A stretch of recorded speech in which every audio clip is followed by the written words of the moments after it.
नमस्कार, किस्से कहानियां में आपका स्वागत है। आइए सुनते हैं मुंशी प्रेमचंद द्वारा लिखी कहानी शूद्रा।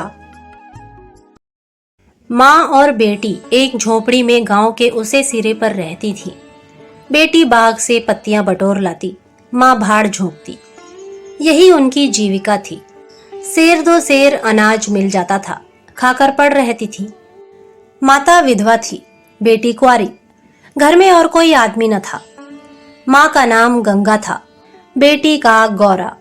गंगा को कई साल से यह चिंता लगी हुई थी कि कहीं गौरा की सगाई हो जाए, लेकिन कहीं बात पक्की ना होती थी।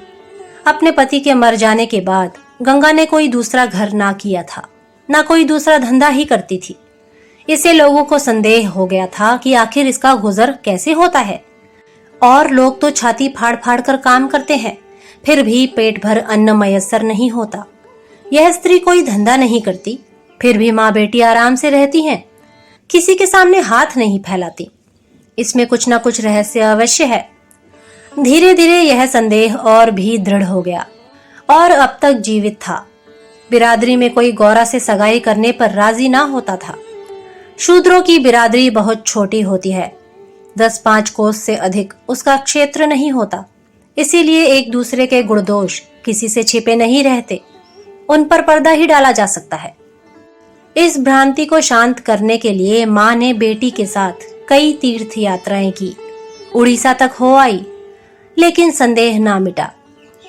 गौरा युवती थी, सुंदरी थी, पर उसे किसी ने कुएं पर या खेतों में हंसते बोलते नहीं देखा। उसकी निगाह कभी ऊपर उठती ही न थी। लेकिन ये बातें भी संदेह को और पुष्ट करती थी। अवश्य कोई न कोई रहस्य है। कोई युवती इतनी सती नहीं हो सकती। कुछ गुपचुप की बात अवश्य है। यूं ही दिन गुजरते जाते थे। बुढ़िया दिनों दिन चिंता से घुल रही थी। उधर सुंदरी की मुख छवि दिनों दिन निहरती जाती थी। कली खिलकर फूल हो रही थी। एक दिन एक परदेशी गांव से होकर निकला, 10-12 कोस से आ रहा था। नौकरी की खोज में कलकत्ता जा रहा था। रात हो गई। किसी कहार का घर पूछता हुआ गंगा के घर आया। गंगा ने उसका खूब आदर सत्कार किया। उसके लिए गेहूं का आटा लाई, घर से बर्तन निकाल कर दिए। कहार ने पकाया, खाया, लेटा, बातें होने लगी।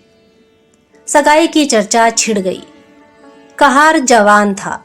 गौरा पर निगाह पड़ी, उसका रंग ढंग देखा, उसकी सजल छवि आंखों में खुब गई। सगाई करने पर राजी हो गया।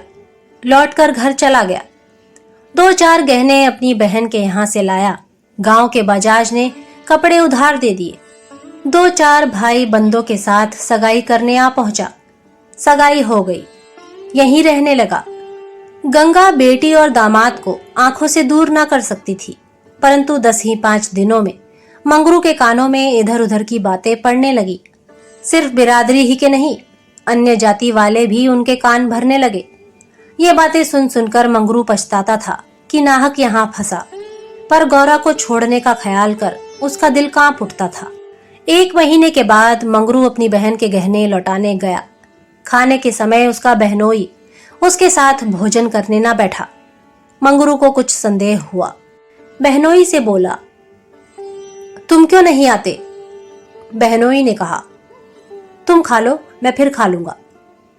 मंगरू बोला, बात क्या है, तुम खाने क्यों नहीं उठते? बहनोई ने कहा, जब तक पंचायत ना होगी मैं तुम्हारे साथ कैसे खा सकता हूँ? तुम्हारे लिए बिरादरी भी नहीं छोड़ दूंगा। किसी से पूछा ना गाछा, जाकर एक हरजाई से सगाई कर ली। मंगरू चौके पर उठाया, मिर्जई पहनी और ससुराल चला आया। बहन खड़ी रोती रह गई। उसी रात को वह किसी से कुछ कहे सुने बगैर गौरा को छोड़कर कहीं चला गया। गौरा नींद में मग्न थी। उसे क्या खबर थी कि वह रत्न, जो मैंने इतनी तपस्या के बाद पाया है, मुझे सदा के लिए छोड़े चले जा रहा है। कई साल बीत गए, मंगरू का कुछ पता ना चला, कोई पत्र तक ना आया। पर गौरा बहुत प्रसन्न थी। वह मांग में सिंदूर डालती, रंग बिरंगे कपड़े पहनती और अधरों पर मिस्सी के धड़े जमाती। मंगरू भजनों की एक पुरानी किताब छोड़ गया था, उसे कभी कभार पढ़ती और गाती। मंगरू ने उसे हिंदी सिखा दी थी। टटोल टटोल कर भजन पढ़ लेती थी। पहले वह अकेली बैठी रहती।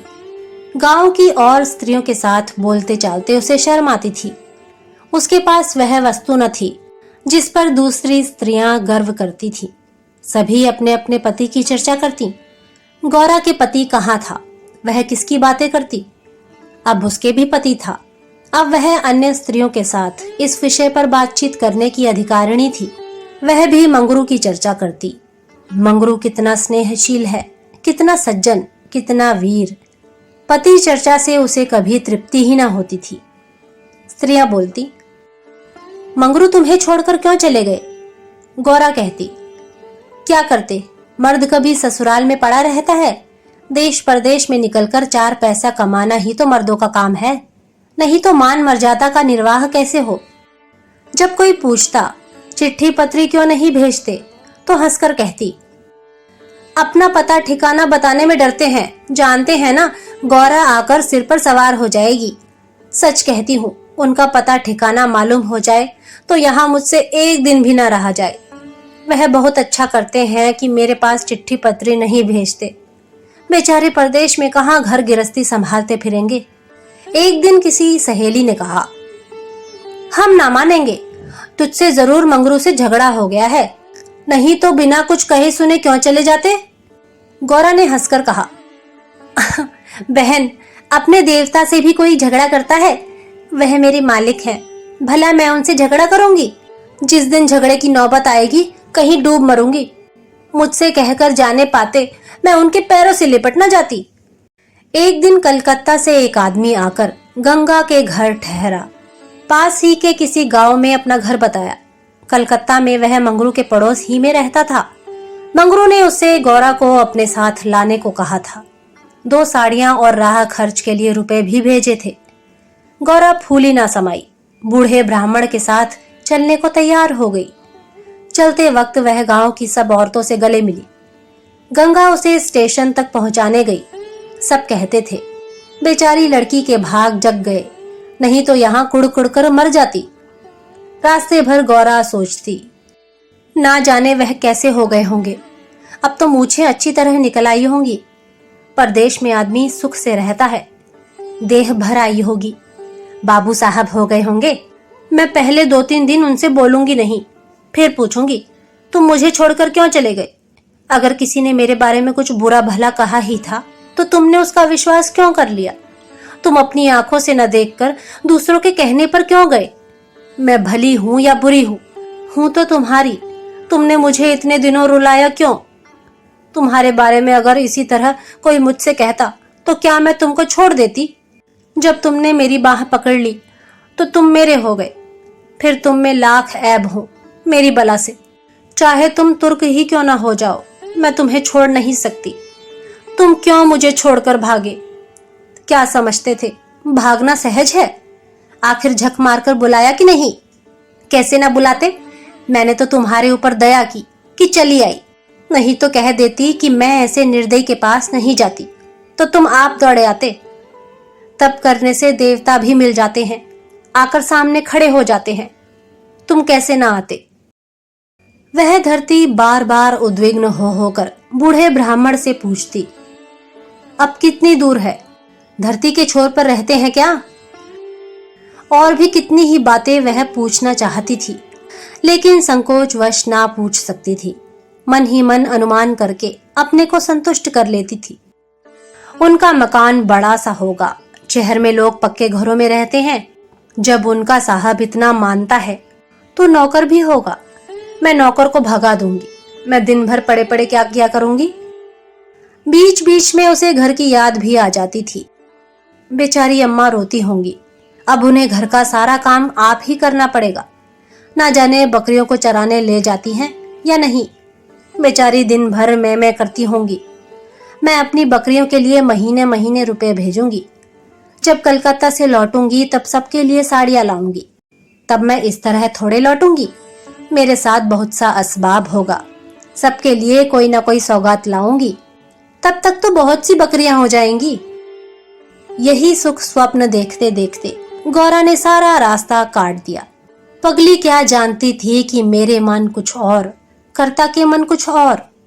क्या जानती थी कि बूढ़े ब्राह्मणों के भेष में पिशाच होते हैं। मन की मिठाई खाने में मग्न थी। तीसरे दिन गाड़ी कलकत्ता पहुंची। गौरा की छाती धड़धड़ करने लगी। वह यहीं कहीं खड़े होंगे, अब आते ही होंगे, यह सोचकर उसने घूंघट निकाल लिया और संभल बैठी। मगर मंगरू वहां ना दिखाई दिया। बूढ़ा ब्राह्मण बोला, मंगरू तो यहां नहीं दिखाई देता। मैं चारों ओर छान आया, शायद किसी काम में लग गया होगा। आने की छुट्टी ना मिली होगी। मालूम भी तो न था कि हम लोग किसी गाड़ी से आ रहे हैं। उनकी राह क्यों देखें, चलो डेरे पर चले। दोनों गाड़ी पर बैठकर चले। गौरा कभी तांगे पर सवार ना हुई थी। उसे गर्व हो रहा था कि कितने ही बाबू लोग पैदल जा रहे हैं, मैं तांगे पर बैठी हूं। एक क्षण में गाड़ी मंगरू के डेरे पर पहुंच गई। एक विशाल भवन था, अहाता साफ सुथरा। साइबान में फूलों के गमले रखे हुए थे। ऊपर चढ़ने लगी, विस्मय, आनंद और आशा से। उसे अपनी सुधि ही न थी। सीढ़ियों पर चढ़ते चढ़ते पैर दुखने लगे। यह सारा महल उनका है? किराया बहुत देना पड़ता होगा। रुपए को तो वह कुछ समझते ही नहीं। उसका हृदय धड़क रहा था कि कहीं मंगरू ऊपर से उतरते आ ना रहे हों। सीढ़ी पर भेंट हो गई तो मैं क्या करूंगी? भगवान करे वह पड़े सोते रहे हों, तब मैं जगाऊं और वह मुझे देखते ही हड़बड़ाकर उठ बैठे। आखिर सीढ़ियों का अंत हुआ। ऊपर एक कमरे में गौरा को ले जाकर ब्राह्मण देवता ने बैठा दिया। यही मंगरू का डेरा था। मगर मंगरू यहां भी नदारद। कोठरी में केवल एक खाट पड़ी हुई थी। एक किनारे 2-4 बर्तन रखे हुए थे। यही उनकी कोठरी है तो मकान किसी दूसरे का है। उन्होंने यह कोठरी किराए पर ली होगी। मालूम होता है रात को बाजार में पूरियां खाकर सो रहे होंगे। यही उनकी सोने की खाट है। एक किनारे घड़ा रखा हुआ था। गौरा को मारे प्यास के तालू सूख रहा था। घड़े से पानी उड़ेल कर पिया। एक किनारे पर एक झाड़ू रखा था। गौरा रास्ते की थकी थी, पर प्रेमोल्लास में थकान कहाँ। उसने कोठरी में झाड़ू लगाया, बर्तनों को धो धोकर एक जगह रखा। कोठरी की एक एक वस्तु, यहाँ तक कि उसकी फर्श और दीवारों में उसे आत्मीयता की झलक दिखाई देती थी। उस घर में भी जहाँ उसे अपने जीवन के 25 वर्ष काटे थे, उसे अधिकार का ऐसा गौरव युक्त आनंद ना प्राप्त हुआ था। मगर उस कोठरी में बैठे बैठे उसे संध्या हो गई और मंगरू का कहीं पता नहीं। अब छुट्टी मिली होगी। सांझ को सब जगह छुट्टी होती है। अब वह आ रहे होंगे। मगर बूढ़े बाबा ने उनसे कह तो दिया ही होगा। वह क्या अपने साहब से थोड़ी देर की छुट्टी ना ले सकते थे? कोई बात होगी तभी तो नहीं आए। अंधेरा हो गया। कोठरी में दीपक न था। गौरा द्वार पर खड़ी पति की बाट देख रही थी। जीने पर बहुत से आदमियों के चढ़ने उतरने की आहट मिलती थी। बार बार गौरा को मालूम होता था कि वह आ रहे हैं, पर इधर कोई नहीं आता था। 9 बजे बूढ़े बाबा आए। गौरा ने समझा मंगरू है। झटपट कोठरी के बाहर निकल आई। देखा तो ब्राह्मण। बोली, वह कहाँ रह गए? बूढ़े ब्राह्मण बोले, उनकी तो यहाँ से बदली हो गई। दफ्तर में गया था तो मालूम हुआ कि वह अपने साहब के साथ यहाँ से कोई 8 दिन की राह पर चले गए। उन्होंने साहब से बहुत हाथ पैर जोड़े कि मुझे 10 दिन की मोहलत दे दीजिए, लेकिन साहब ने एक न मानी। मंगरू यहाँ लोगों से कह गए हैं कि घर के लोग आए तो मेरे पास भेज देना। अपना पता दे गए हैं। कल मैं तुम्हें यहाँ से जहाज पर बैठा दूंगा। उस जहाज पर हमारे देश के और भी बहुत से होंगे, इसलिए मार्ग में कोई कष्ट ना होगा। गौरा ने पूछा, कै दिन में जहाज पहुंचेगा? बूढ़े ब्राह्मण ने कहा, 8-10 दिन से कम ना लगेंगे। मगर घबराने की कोई बात नहीं, तुम्हें किसी बात की तकलीफ ना होगी। अब तक गौरा को अपने गांव लौटने की आशा थी। कभी न कभी वह अपने पति को वहां अवश्य खींच ले जाएगी। लेकिन जहाज पर बैठाकर उसे ऐसा मालूम हुआ कि अब फिर माता को ना देखूंगी, फिर गांव के दर्शन ना होंगे। देश से सदा के लिए नाता टूट रहा है। देर तक घाट पर खड़ी रोती रही। जहाज और समुद्र देखकर उसे भय हो रहा था। हृदय दहल जाता था। शाम को जहाज खुला।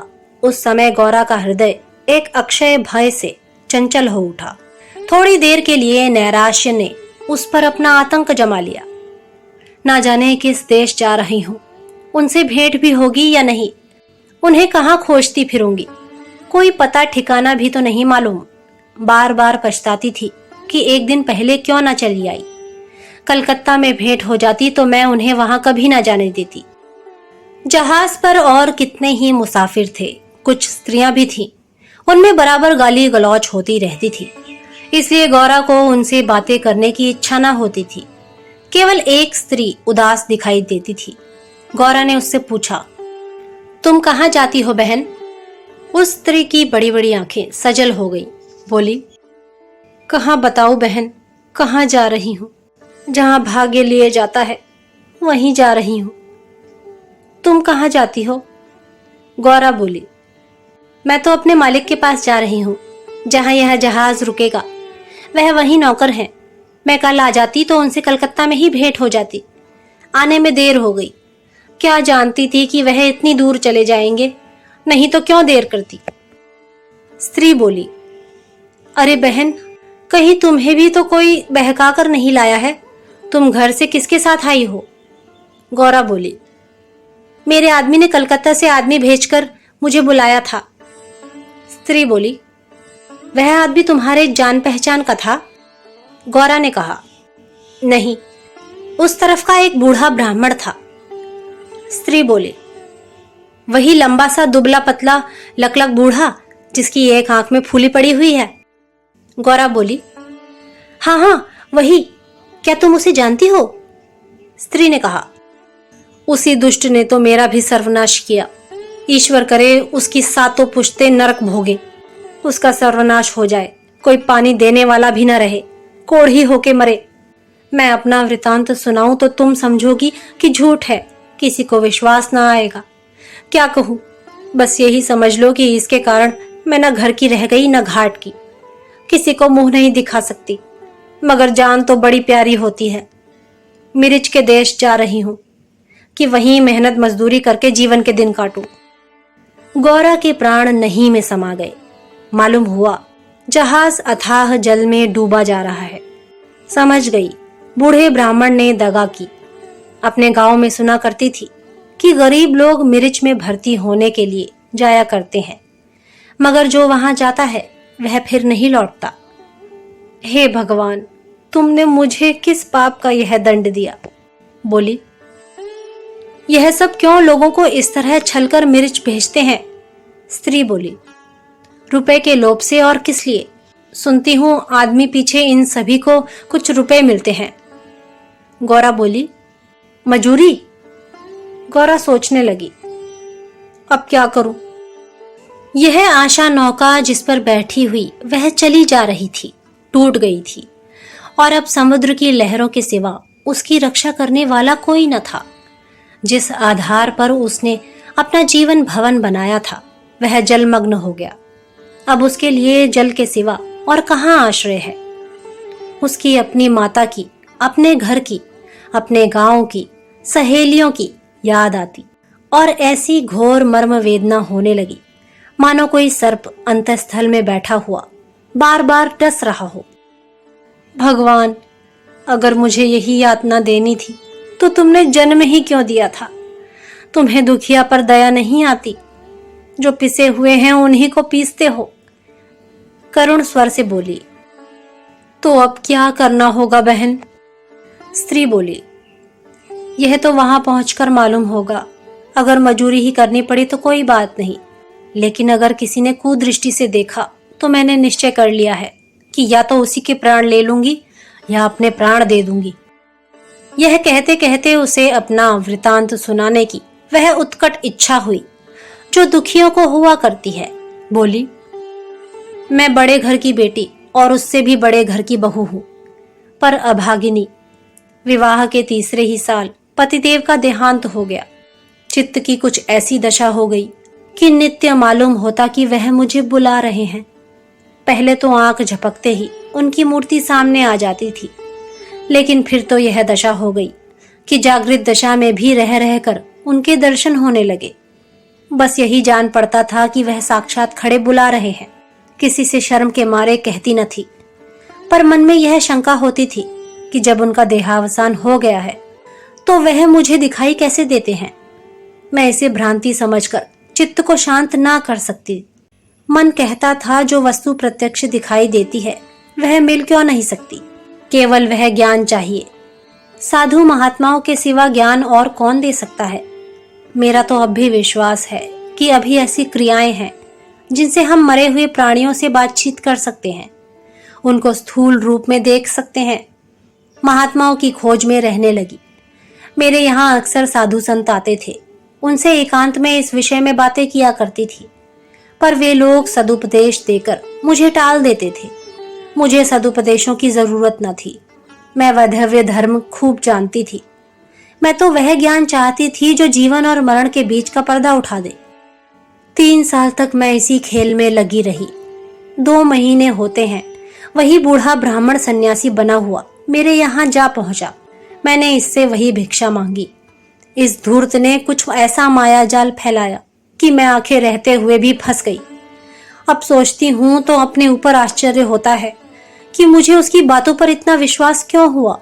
मैं पति दर्शन के लिए सब कुछ झेलने को, सब कुछ करने को तैयार थी। इसने रात को अपने पास बुलाया।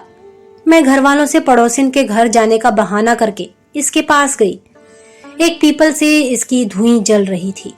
उस विमल चांदनी में यह जटाधारी ज्ञान और योग का देवता सा मालूम होता था। मैं आकर धुई के पास खड़ी हो गई। उस समय यदि बाबाजी मुझे आग में कूद पड़ने की आज्ञा देते तो मैं तुरंत कूद पड़ती। इसने मुझे बड़े प्रेम से बैठाया और मेरे सिर पर हाथ रखकर न जाने क्या कर दिया कि मैं बेसुध हो गई। फिर मुझे कुछ नहीं मालूम कि मैं कहाँ गई, क्या हुआ। जब मुझे होश आया तो मैं रेल पर सवार थी। जी में आया कि चिल्लाऊं, पर यह सोचकर कि अब गाड़ी रुक भी गई और मैं उतर भी पड़ी तो घर में घुसने ना पाऊंगी, मैं चुपचाप बैठी रह गई। मैं परमात्मा की दृष्टि से निर्दोष थी, पर संसार की दृष्टि में कलंकित हो चुकी थी। रात को किसी युवती का घर से निकल जाना कलंकित करने के लिए काफी था। जब मुझे मालूम हो गया कि सब मुझे टापू में भेज रहे हैं तो मैंने जरा भी आपत्ति नहीं की। मेरे लिए अब सारा संसार एक सा है।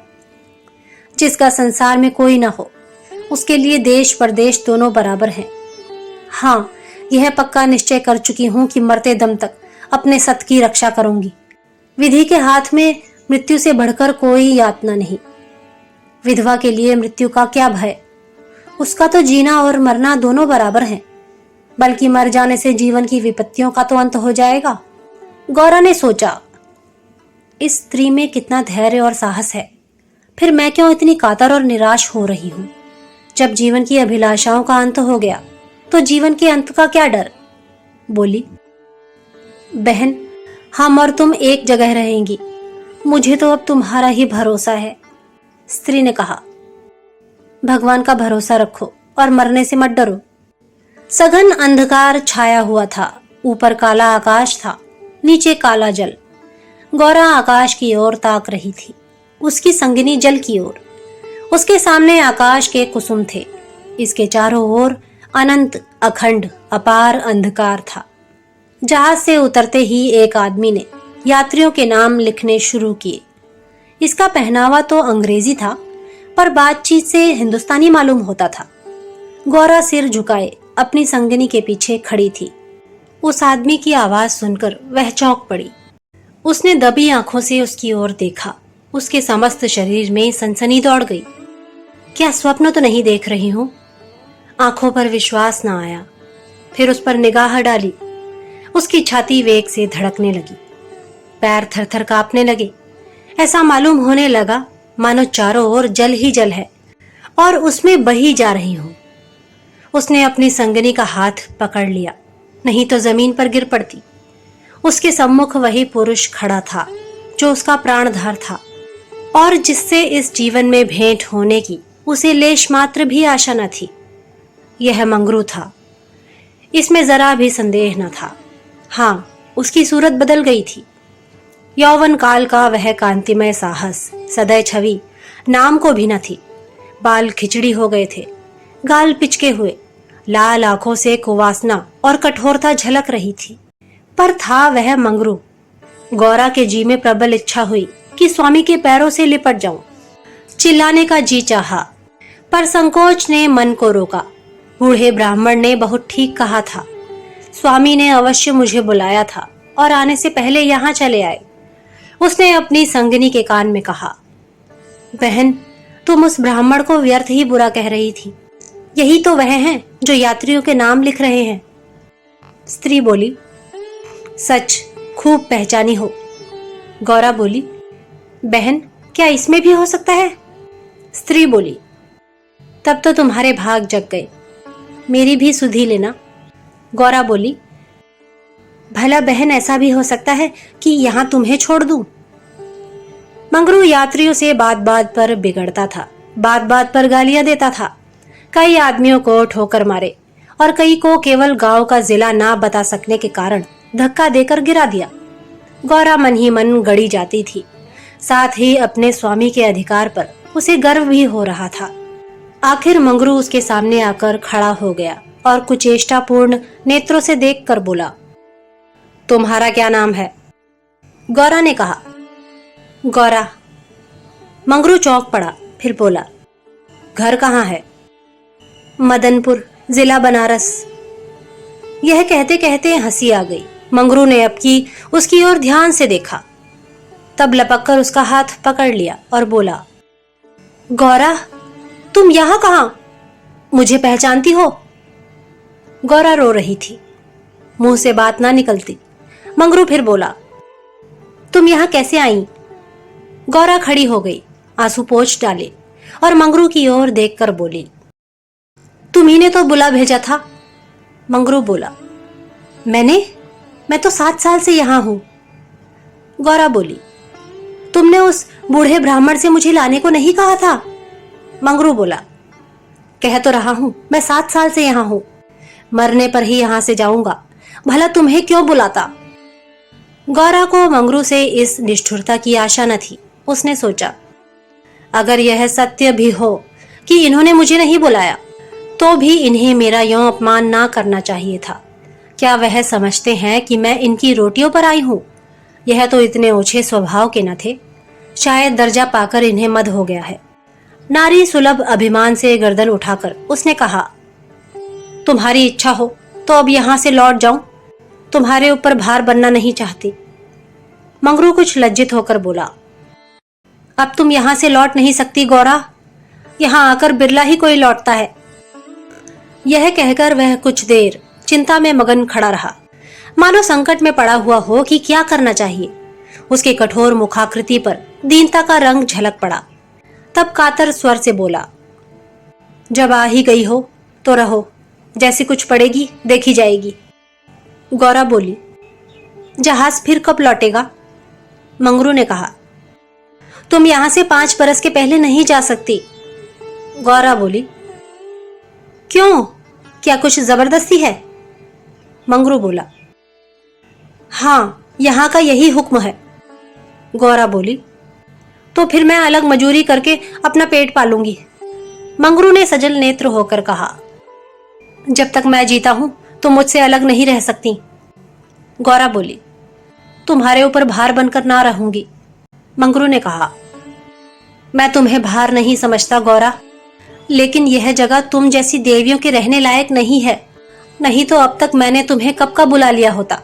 वही बूढ़ा आदमी जिसने तुम्हें बहकाया मुझे घर से आते समय पटने में मिल गया और झांसे देकर मुझे यहाँ भर्ती कर दिया। तब से यहीं पड़ा हुआ हूँ। चलो मेरे घर में रहो, वहां बातें होंगी। यह दूसरी औरत कौन है?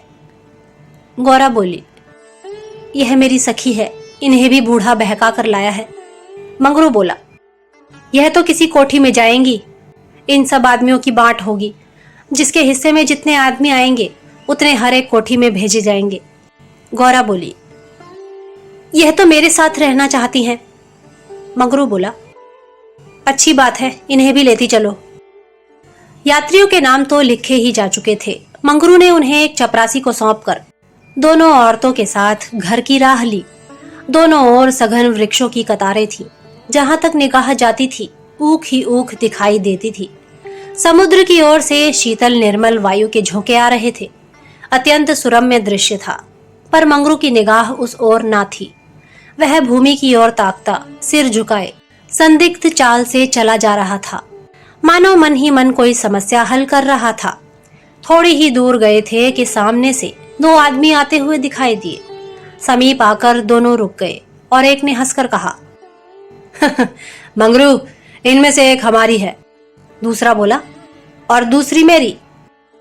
मंगरू का चेहरा तमतमा उठा था। भीषण क्रोध से कांपता हुआ बोला, यह दोनों मेरे घर की औरतें हैं, समझ गए? इन दोनों ने जोर से कह कहा मारा और एक ने गौरा के समीप आकर उसका हाथ पकड़ने की चेष्टा करके कहा, यह मेरी हैं, चाहे तुम्हारे घर की हो चाहे बाहर की। बच्चा, हमें चकमा देते हो? मंगरू बोला, कासिम, इन्हें मत छेड़ो, नहीं तो अच्छा ना होगा। मैंने कह दिया, मेरे घर की औरतें हैं। मंगरू की आंखों से अग्नि की ज्वाला सी निकल रही थी। वह दोनों उसके मुख का भाव देखकर कुछ सहम गए और समझ लेने की धमकी देकर आगे बढ़े। किंतु मंगरू के अधिकार क्षेत्र से बाहर पहुंचते ही एक ने पीछे से ललकार कर कहा, देखें कहां लेके जाते हो? मंगरू ने उधर ध्यान नहीं दिया, जरा कदम बढ़ाकर चलने लगा। जैसे संध्या के एकांत में हम कब्रिस्तान के पास से गुजरते हैं, हमें पग पग पर यह शंका होती है कि कोई शब्द कान में ना पड़ जाए, कोई सामने आकर खड़ा ना हो जाए, कोई जमीन के नीचे से कफन ओढ़े उठना खड़ा हो। गौरा ने कहा, ये दोनों बड़े शोहदे थे। मंगरू बोला, और मैं किस लिए कह रहा था कि यह जगह तुम जैसी स्त्रियों के रहने के लायक नहीं है।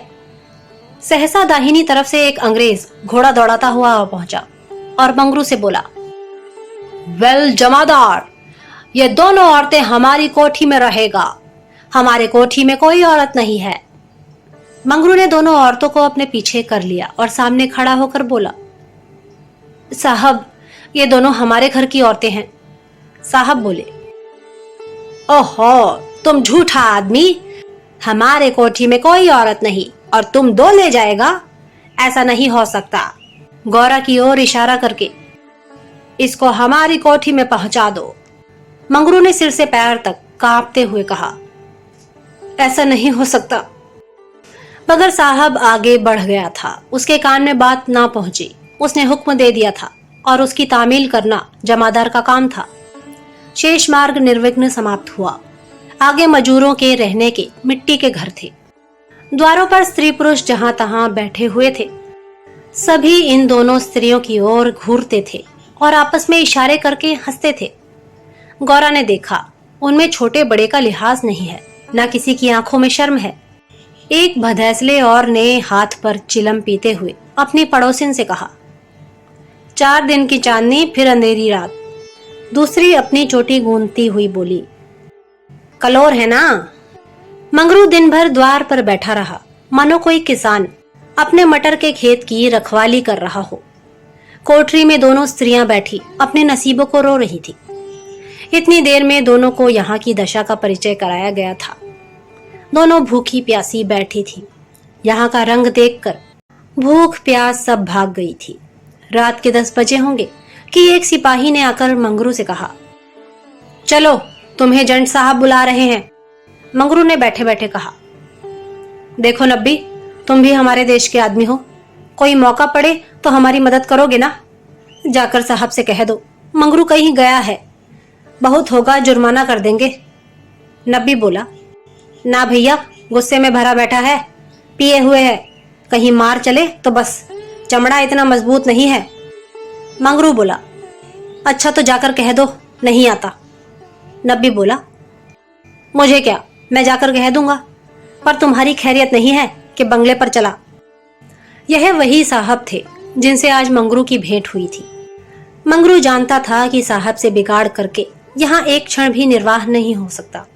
जाकर साहब के सामने खड़ा हो गया। साहब ने दूर से ही डांटा, वह औरत कहाँ है? तुमने उसे अपने घर में क्यों रखा है? मंगरू बोला, हुजूर, वह मेरी ब्याहता औरत है। साहब बोले, अच्छा, वह दूसरा कौन है? मंगरू बोला, वह मेरी सगी बहन है हुजूर। साहब बोले, हम कुछ नहीं जानता, तुमको लाना पड़ेगा, 2 में से कोई। मंगरू पैरों पर गिर पड़ा और रो रो कर अपनी सारी राम कहानी सुना गया, पर साहब जरा भी ना पसीजे। अंत में वह बोला, हुजूर, वह दूसरी औरतों की तरह नहीं है, अगर यहाँ आ भी गई तो प्राण दे देंगी। साहब ने हंसकर कहा, ओह, जान देना इतना आसान नहीं है। नबी बोला, मंगरू अपनी दांव रोते क्यों हो? तुम हमारे घर नहीं घुसते थे, अब भी जब घात पाते हो जा पहुंचते हो, अब क्यों रोते हो? एजेंट बोला, ओह, यह बदमाश है, अभी जाकर लाओ, नहीं तो हम तुमको हंटरों से पीटेगा। मंगरू बोला, हुजूर जितना चाहे पीट ले, मगर मुझसे यह काम करने को ना कहें जो मैं जीते जी नहीं कर सकता। एजेंट बोला, हम 100 हंटर मारेगा। मंगरू बोला, हुजूर 1000 हंटर मार लें, लेकिन मेरे घर की औरतों से ना बोलें। एजेंट नशे में चूर था। हंटर लेकर मंगरू पर पिल पड़ा और लगा सड़ासड़ जमाने। 10-12 कोड़े मंगरू ने धैर्य के साथ सहे, फिर हाय हाय करने लगा। देह की खाल फट गई थी और मांस पर चाबुक पड़ता था तो बहुत जब्त करने पर भी कंठ से आर्द्र ध्वनि निकल आती थी। ठौर अभी 100 में कुछ 15 चाबुक पड़े थे। रात के 10 बज गए थे। चारों ओर सन्नाटा छाया था और उस नीरव अंधकार में मंगरू का करुण विलाप किसी पक्षी की भांति आकाश में मुंडला रहा था। वृक्षों के समूह भी हतबुद्धि से खड़े मौन रोन की मूर्ति बने हुए थे। यह पाषाण हृदय, लंपट विवेक शून्य जमादार इस समय एक अपरिचित स्त्री के सतीत्व की रक्षा करने के लिए अपने प्राण तक देने को तैयार था, केवल इस नाते कि यह उसकी पत्नी की संगिनी थी। वह समस्त संसार की नजरों में गिरना गवारा कर सकता था, पर अपनी पत्नी की भक्ति पर अखंड राज्य करना चाहता था। इसमें अणु मात्र की कमी भी उसके लिए असह्य थी। उस अलौकिक भक्ति के सामने उसके जीवन का क्या मूल्य था? ब्राह्मणी तो जमीन पर ही सो गई थी, पर गौरा बैठी पति की बाट जोह रही थी। अभी तक वह उससे कोई बात नहीं कर सकी थी। 7 वर्षों की विपत्ति कथा कहने और सुनने के लिए बहुत समय की जरूरत थी, और रात के सिवा वह समय फिर कब मिल सकता था? उसे ब्राह्मणी पर कुछ क्रोध सा आ रहा था कि यह क्यों मेरे गले का हार हुई, इसी के कारण तो वह घर में नहीं आ रहे हैं। यकायक वह किसी का रोना सुनकर चौंक पड़ी। भगवान, इतनी रात गई, कौन दुख का मारा रो रहा है? अवश्य कोई कहीं मर गया है।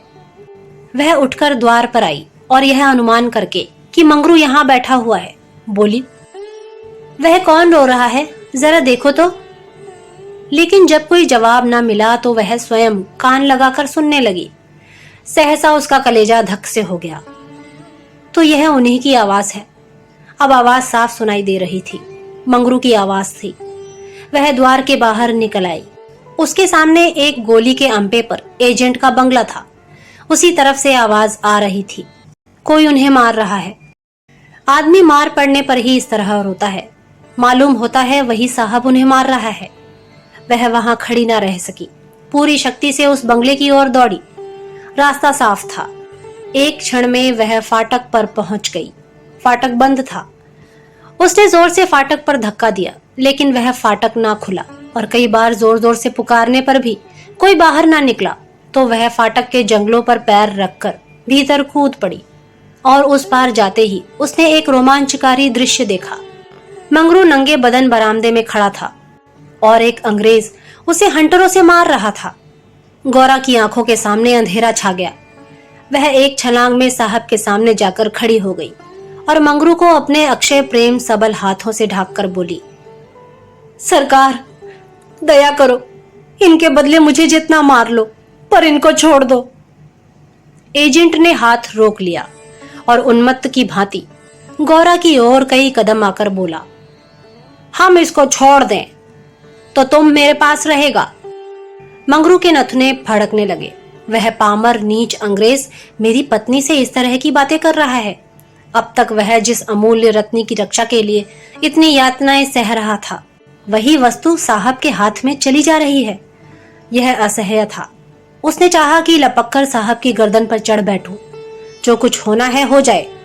यह अपमान सहने के बाद जीकर ही क्या करूंगा। लेकिन नब्बी ने उसे तुरंत पकड़ लिया और कई आदमियों को बुलाकर उसके हाथ पांव बांध दिए। मंगरू भूमि पर छटपटाने लगा। गौरा रोती हुई साहब के पैरों पर गिर पड़ी और बोली, हुजूर, इन्हें छोड़ दें, मुझ पर दया करें। एजेंट बोला, तुम हमारे पास रहेगा, गौरा ने खून का घूंट पीकर कहा। हाँ, रहूंगी। बाहर मंगरू बरामदे में पड़ा कराह रहा था। उसकी देह में सूजन थी और घावों में जलन। सारे अंग जकड़ गए थे, हिलने की भी शक्ति न थी। हवा घावों में शर के समान चुभती थी, लेकिन यह व्यथा वह सह ना सकता था। असह्य यह था कि साहब गौरा के साथ इसी घर में विहार कर रहा है और मैं कुछ नहीं कर सकता। उसे अपनी पीड़ा भूल सी गई थी।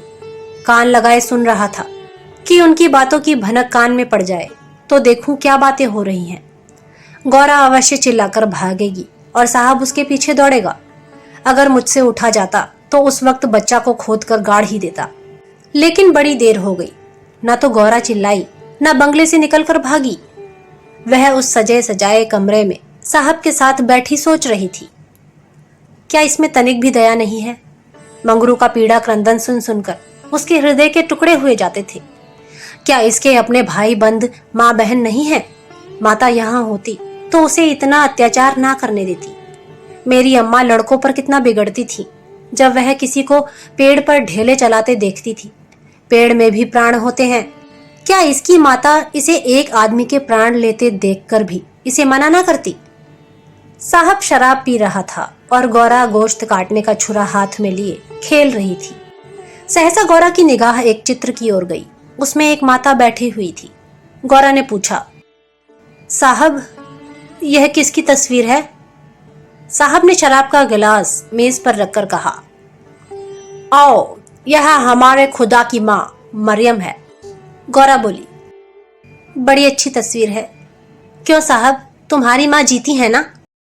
साहब बोले, वह मर गया। जब हम यहाँ आया तो वह बीमार हो गया। हम उसको देख भी नहीं सका। साहब के मुखमंडल पर करुणा की झलक दिखाई दी। गौरा बोली, तब तो उन्हें बड़ा दुख हुआ होगा। तुम्हें अपनी माता का प्यार नहीं था? वह रो रो कर मर गई और तुम देखने भी नहीं गए, तभी तुम्हारा दिल कड़ा है। साहब बोले, नहीं नहीं, हम अपनी माता को बहुत चाहता था। वैसी औरत दुनिया में ना होगी। हमारा बाप हमको बहुत छोटा सा छोड़कर मर गया था। माता ने कोयले की खान में मजूरी करके हमको पाला। गौरा बोली, तब तो वह देवी थी। इतनी गरीबी का दुख सहकर भी तुम्हें दूसरों पर तरस नहीं आता? क्या वह दया की देवी तुम्हारी बेदर्दी देखकर दुखी ना होती होंगी? उनकी कोई तस्वीर तुम्हारे पास है? साहब बोले, आओ, हमारे पास उनके कई फोटो हैं। देखो, वह उन्हीं का तस्वीर है, वह दीवार पर। गौरा ने समीप जाकर तस्वीर देखी और करुण स्वर में बोली, सचमुच देवी थी। जान पड़ता है दया की देवी हैं। वह तुम्हें कभी मारती थी कि नहीं? मैं तो जानती हूँ वह कभी किसी पर ना बिगड़ती होंगी। बिल्कुल दया की मूर्ति हैं। साहब बोले, ओह, मामा हमको कभी नहीं मारता था।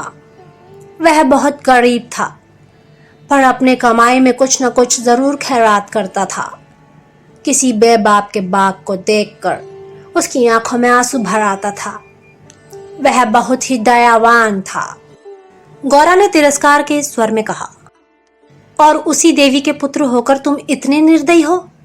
क्या वह होती तो तुम्हें किसी को इस तरह हत्यारों की भांति मारने देती? वह स्वर्ग में रो रही होंगी। स्वर्ग नरक तो तुम्हारे यहाँ भी होगा। ऐसी देवी के पुत्र कैसे हो गए? गौरा को यह बातें कहते हुए जरा भी भय न होता था। उसने अपने मन में एक दृढ़ संकल्प कर लिया था और अब उसे किसी प्रकार का भय न था। जान से हाथ धो लेने का निश्चय कर लेने के बाद भय की छाया भी नहीं रह जाती। किंतु वह हृदय शून्य अंग्रेज इन तिरस्कारों पर आग हो जाने के बदले और भी नम्र होता जाता था। गौरा मानवीय भावों से कितनी ही अनभिज्ञ हो, पर इतना जानती थी कि अपनी जननी के लिए प्रत्येक हृदय में, चाहे वह साधु का हो या कसाई का, आदर और प्रेम का एक कोना सुरक्षित रहता है। ऐसा भी कोई अभागा प्राणी है जिसे मात्र स्नेह की स्मृति थोड़ी देर के लिए रुला न देती हो, उसके हृदय के कोमल भाव को जगा न देती हो। साहब की आंखें डबडबा गई थी, सिर झुकाए बैठा रहा। गौरा ने फिर उसी ध्वनि में कहा, तुमने उनकी सारी तपस्या धूल में मिला दी। जिस देवी ने मर मर कर तुम्हारा पालन किया, उसी को मरने के पीछे इतना कष्ट दे रहे हो। क्या इसीलिए माता अपने पुत्र को अपना रक्त पिला पिला कर पालती है? अगर वह बोल सकती तो क्या चुप बैठी रहती? तुम्हारे हाथ पकड़ सकती तो ना पकड़ती? मैं तो समझती हूँ वह जीती होती तो इस वक्त विष खाकर मर जाती। साहब अब जब्त ना कर सके। नशे में क्रोध की भांति ग्लानि का वेग सहज ही में उठ आता है। दोनों हाथों से मुंह छिपाकर साहब ने रोना शुरू किया और इतना रोया कि हिचकी बंध गई। माता के चित्र के सम्मुख जाकर वह कुछ देर तक खड़ा रहा, मानो माता से क्षमा मांग रहा हो। तब आकर आर्द्र कंठ से बोला, हमारे माता को अब कैसे शांति मिलेगा?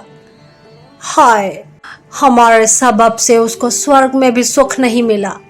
हम कितना अभागा है। गौरा बोली, अभी जरा देर में तुम्हारा मन बदल जाएगा और फिर तुम दूसरों पर अत्याचार करने लगोगी। साहब बोले, नहीं नहीं, अब हम मामा को कभी दुख नहीं देगा। हम अभी मंगरू को अस्पताल भेजता है। रात ही को मंगरू अस्पताल पहुंचा दिया गया। एजेंट खुद उसको पहुंचाने आया। गौरा भी उसके साथ थी। मंगरू को ज्वर हो आया था, बेहोश पड़ा हुआ था। मंगरू ने 3 दिन आंखें न खोली और गौरा तीनों दिन उसके पास बैठी रही। एक क्षण के लिए भी वहां से ना हटी। एजेंट भी कई बार हालचाल पूछने आ जाता और हर मर्तबा गौरा से क्षमा मांगता। चौथे दिन मंगरू ने आंखें खोली तो देखा गौरा सामने बैठी हुई है।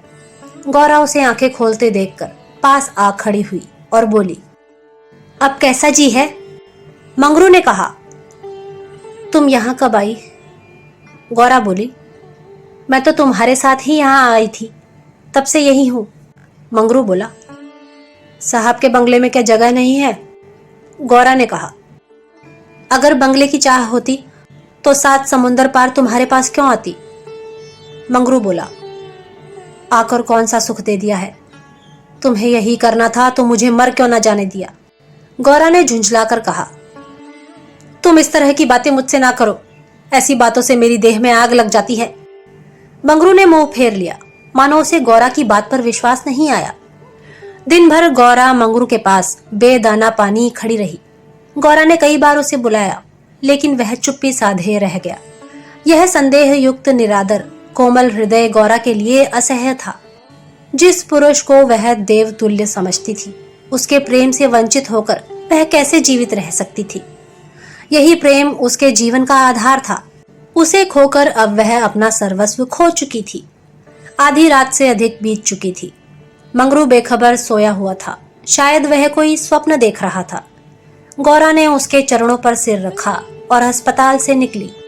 मंगरू ने उसका परित्याग कर दिया था। वह भी उसका परित्याग करने जा रही थी। अस्पताल के पूर्व दिशा में एक फरलांग पर एक छोटी सी नदी बहती थी। गौरा उसके कगार पर खड़ी हो गई। अभी कई दिन पहले वह अपने गांव में आराम से पड़ी हुई थी।